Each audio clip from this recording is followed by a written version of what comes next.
جی آداب، آپ کا استقبال ہے ہمارے چینل شمع اردو ہندی میں۔ آج ہم کریں گے CBSE کلاس 12 گلستان ادب اردو ادب کی تاریخ۔ تو پہلا ٹاپک ہے ہمارا اردو زبان کا آغاز و ارتقاء 256 پہ، اور اس کے امپورٹنٹ کوشچن ہیں وہ بھی ہم اس میں پڑھیں گے، اور کیا کیا سوالات آ سکتے ہیں وہ بھی۔ تو اردو زبان کا آغاز و ارتقاء کیا ہے؟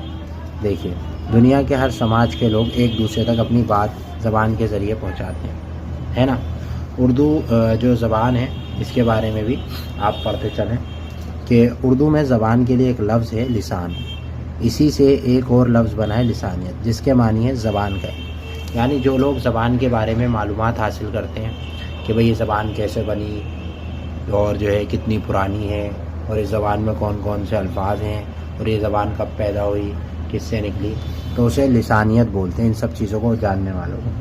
لیکن لسانیت سے مراد کسی زبان پر گفتگو، تحریر اور تقریر کی مہارت حاصل کرنا نہیں، بلکہ اس زبان کے بارے میں دریافت کرنا کہ وہ کیسے وجود میں آئی اور کیوں کر اس نے ترقی کی منزلیں طے کریں اور ایک باقاعدہ زبان کی شکل اختیار کری۔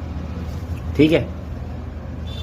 اور ماہرین لسانیت، زبان کے بارے میں اس طرح کی کھوج کرنے والوں کو ماہرین لسانیت کہا جاتا ہے۔ لسانیت کے ماہروں کا کہنا ہے کہ جس طرح انسانوں کے خاندان ہوتے ہیں اسی طرح زبانوں کے بھی خاندان ہوتے ہیں۔ اس اعتبار سے دنیا کی تمام زبانوں کو 8 بڑے خاندانوں میں تقسیم کیا گیا ہے۔ زبانوں کا سب سے بڑا خاندان ہند یورپی خاندان ہے۔ اسی ہند یورپی خاندان کی ایک شاخ ہند آریائی ہے۔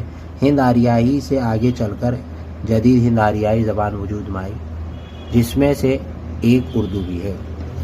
ٹھیک ہے۔ اب یہاں پہ آتا ہے کہ اردو جو زبان ہے اس کے متعلق اولین نظریات کیا ہیں، ان کو ہم پڑھ لیتے ہیں۔ تو 5 نظریات ہیں، 5 کو ہم پڑھ لیتے ہیں، بہت دھیان سے دیکھنے کی ضرورت ہے آپ لوگوں کو۔ تو پہلا نظریہ ہے کہ اردو کی ابتدا سے متعلق پہلا نظریہ محمد حسین آزاد نے پیش کیا۔ ان کا قول یہ بہت مشہور ہے کہ اتنی بات تو ہر شخص جانتا ہے کہ اردو برج بھاشا سے نکلی۔ ٹھیک ہے۔ اور دوسری بات، پروفیسر محمود شیرانی نے بعض شواہد کی بنیاد پر یہ ثابت کرنے کی کوشش کی کہ اردو پنجابی سے نکلی ہے۔ مولانا سید سلیمان ندوی نے اردو کی ابتدا کا سلسلہ سندھ سے جوڑتے ہوئے اس کا تعلق سندھ میں محمد بن قاسم سے ملانے کی کوشش کی ہے۔ چوتھا نظریہ یہ ہے کہ اردو گجرات میں پیدا ہوئی۔ اس کا ایک سبب یہ بنتا ہے کہ گجرات ایک زمانے میں صوفیوں کا مرکز تھا، اور دوسرا یہ کہ گجرات صوفیوں کے اقوال میں اردو کے نمونے ملتے ہیں۔ اور آخری یہ ہے کہ اردو کی ابتدا سے متعلق 5واں نظریہ اردو دکن میں پیدا ہوئی۔ یہ نظریہ ڈاکٹر نذیر الدین ہاشمی کا ہے۔ علاء الدین خلجی کے دکن کے حملے کے بعد 100 سال بعد محمد بن تغلق نے اپنا پایہ تخت دلی سے دولت آباد منتقل۔ اس کی تہذیبی اور لسانی اثرات دکن کی زبان میں بھی مرتب ہوئے، اور اس کا ایک روپ دکنی اردو کے نام سے سامنے آیا۔ تو یہ تھے نظریات ان لوگوں کے۔ ٹھیک ہے۔ اور یہاں پہ تھوڑا سا اور پڑھ لیتے ہیں کہ اردو سے کیا مراد ہے۔ اردو سے مراد اردو، ہندی اور کھڑی بولی کا کیا تعلق ہے۔ ٹھیک ہے۔ دونوں میں ایک مغربی زبانی مغربی ہند قرار دینے کی 5 بولیاں ہیں: پانکھڑو یا ہریانی، کھڑی بولی، برج بندلی، قنوجی۔ اردو کے آغاز کی تلاش کرتے ہوئے بولی کے آغاز کی تلاش ہے۔ یہ کھڑی بولی ہے کہ اردو کا روپ ہے۔ بنیادی افعال مثلا آنا جانا، کھانا پینا۔ ٹھیک ہے۔ تو یہ ساری باتیں ہیں۔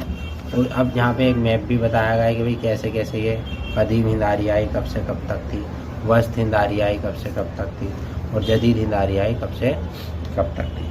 اردو میں ہندوستان کی تمام تہذیبوں سے متعلق بڑے مقدار میں لیکچرز موجود ہیں۔